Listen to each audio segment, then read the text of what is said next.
नमस्कार दोस्तों, अपना इन्वेस्टर में आपका स्वागत है। तो इंडिया में क्या है प्रॉपर्टी के सेल पर रूल्स जो टैक्सेशन को अप्लाई होते हैं।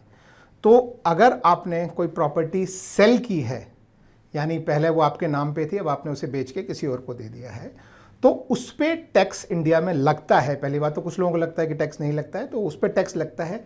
कितना टैक्स लगता है, वो कैसे कैलकुलेट करते हैं, वो भी हम बात करेंगे। तो टैक्स लगाने से पहले एक पीरियड जो होता है जिसे हम बोलते हैं होल्डिंग पीरियड। वो पीरियड मतलब जिस दिन आपने प्रॉपर्टी खरीदी थी, ओके, उस समय से लेकर जिस दिन आप प्रॉपर्टी बेच रहे हैं, बेचने की डेट, जिस दिन आप स्टैम्प ड्यूटी रजिस्ट्रेशन देके आप ट्रांसफ़र करते हैं वो डेट, और जिस दिन आपने स्टैम्प ड्यूटी देकर और वो खरीदी थी, दोनों के बीच का जो पीरियड है उसे होल्डिंग पीरियड बोलते हैं। अगर ये होल्डिंग पीरियड 2 साल से कम है तो इसे शॉर्ट टर्म बोलते हैं, और अगर ये पीरियड प्रॉपर्टी के केस में 2 साल से ज़्यादा है तो इसे लॉन्ग टर्म बोलते हैं। तो आपका होल्डिंग पीरियड क्या है, उसके हिसाब से आपका टैक्सेशन चेंज होता है। तो पहली चीज़ आपको ये देखनी है कि आपका होल्डिंग पीरियड क्या है। अगर आपका होल्डिंग पीरियड शॉर्ट टर्म है, यानी 2 साल या उससे कम है, तो आपको short term capital gain tax लगता है। ये कैसे कैलकुलेट होता है वो भी मैं आपको बताता हूँ।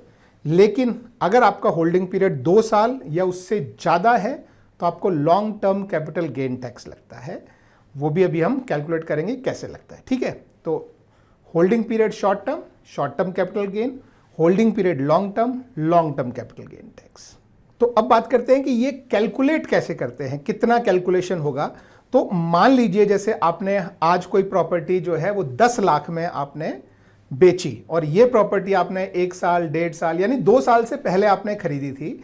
तो शॉर्ट टर्म में आपने एक प्रॉपर्टी को मान लीजिए 10 लाख में आपने बेचा, और वो 1.5 साल पहले मान लीजिए आपने 5 लाख में उसे खरीदा था।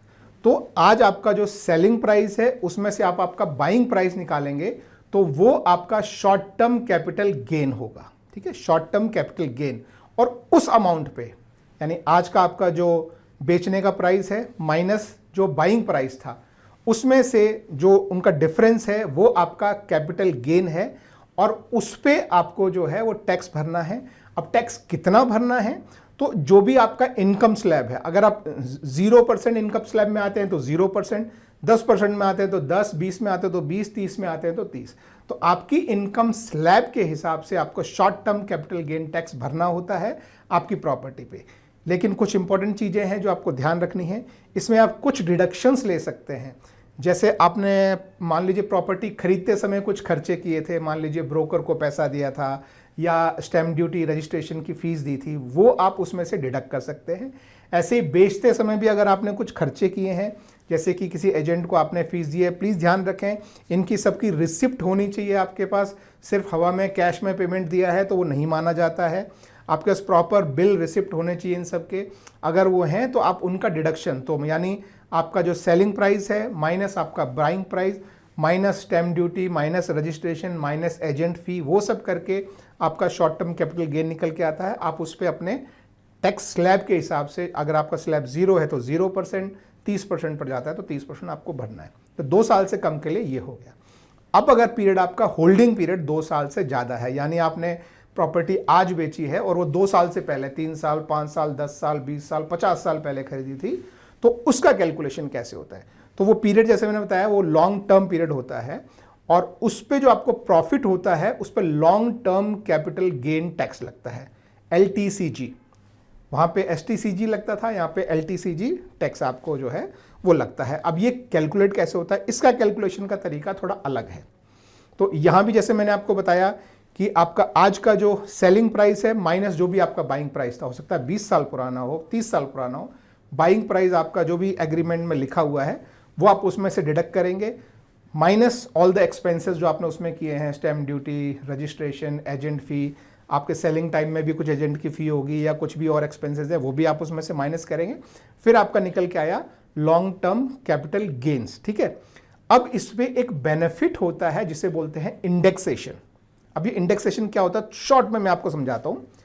आपने मान लीजिए 10 साल पहले एक प्रॉपर्टी ली थी 5 लाख की, आज आपने उसे 10 लाख में बेच दिया, तो आपको लगेगा शायद कि लॉन्ग टर्म कैपिटल गेन जो है वो 5 लाख है। लेकिन इंडेक्सेशन से जो 5 लाख की प्रॉपर्टी जो आपने 10 साल पहले ली थी उसकी वैल्यू को हम इंडेक्स करते हैं, यानी उसकी वैल्यू को हम इन्फ्लेशन के हिसाब से, एक कॉन्सेप्ट होता है CII, कॉस्ट इन्फ्लेशन इंडेक्स, ये हमारी गवर्नमेंट जो है वो हर साल रिलीज करती है और ये हर साल एक नंबर होता है जो बढ़ता चला जाता है, नॉर्मली 5-6% से बढ़ता है।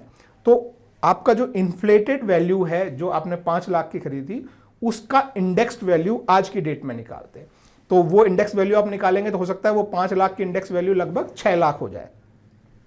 तो आपको ये निकालना कैसे होता है? निकालने का कॉन्सेप्ट बहुत सिंपल है।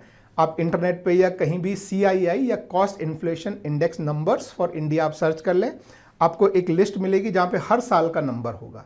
तो जो आपका बाइंग प्राइस है, जैसे हमारे केस में 5 लाख मैंने बोला कि बाइंग प्राइस था, उसको आप जो है ऊपर मल्टीप्लाई करेंगे जो इस साल का या लास्ट ईयर का जो इंडेक्स है, लास्ट नंबर जो CII का जो लास्ट इंडेक्स नंबर है वो आप ऊपर डालेंगे और फिर उसको डिवाइड करेंगे जो आपके बाइंग ईयर का जो नंबर था उससे, ठीक है।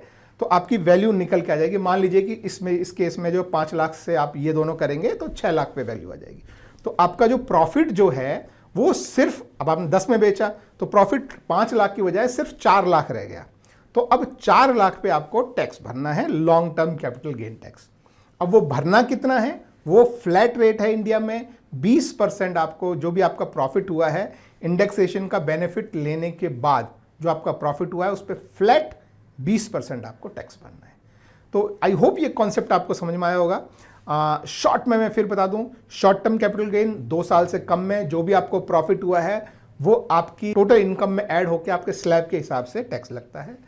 लॉन्ग टर्म में यानी 2 साल से ज़्यादा का पीरियड है तो आप इंडेक्सेशन का बेनिफिट लेके आप लॉन्ग टर्म कैपिटल गेन्स निकालते हैं और उस पर 20% फ्लैट रेट से, आप किसी भी स्लैब में हो, चाहे 0% स्लैब में हो चाहे 30% स्लैब में हो, आपको 20% फ्लैट उसका टैक्स आपको गवर्नमेंट को भरना पड़ता है।